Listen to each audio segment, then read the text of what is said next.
एक ही दुखद घटना।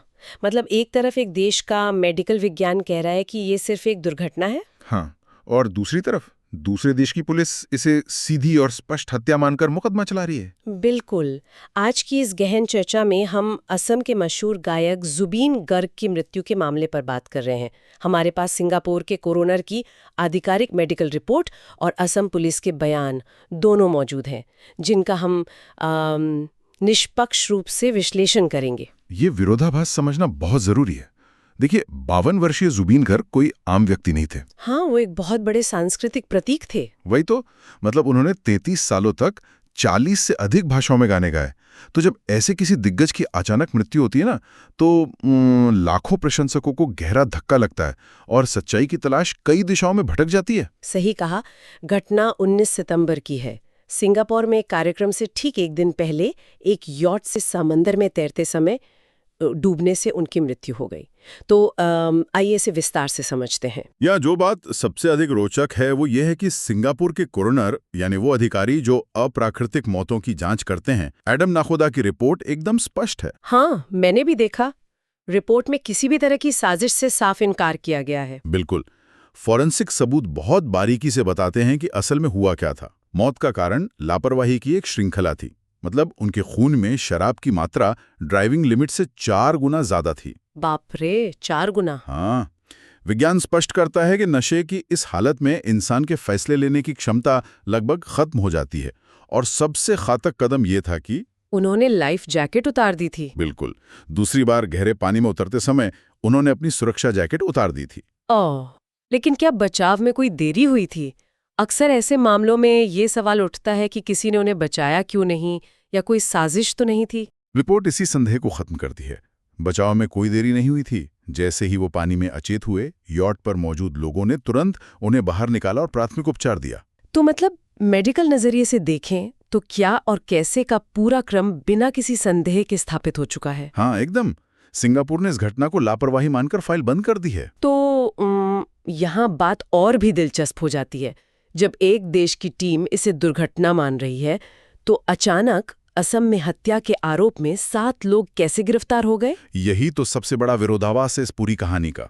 मतलब असम के मुख्यमंत्री ने बिना कोई ठोस सबूत पेश किए इसे सीधी और स्पष्ट हत्या कह दिया, और अब उनके मैनेजर सहित 4 लोगों पर हत्या का मुकदमा चल रहा है, जिन्होंने आरोपों से इनकार किया है। इससे एक महत्वपूर्ण सवाल खड़ा होता है। ये एक बहुत ही जटिल कानूनी और मनोवैज्ञानिक स्थिति है। तकनीकी तौर पर भारतीय कानून के तहत पुलिस अपने नागरिकों के खिलाफ विदेशों में हुए अपराधों की जांच कर सकती है। अच्छा, तो अधिकार क्षेत्र का एक रास्ता तो है। बिल्कुल है, लेकिन इसके पीछे का असली कारण है जनभावना का दबाव। ऐतिहासिक रूप से देखा गया है कि जब भी किसी बड़े आइकॉन की अचानक मौत होती है ना, तो जनता के लिए उसे एक साधारण दुर्घटना मानना बहुत मुश्किल होता है। एकदम सही।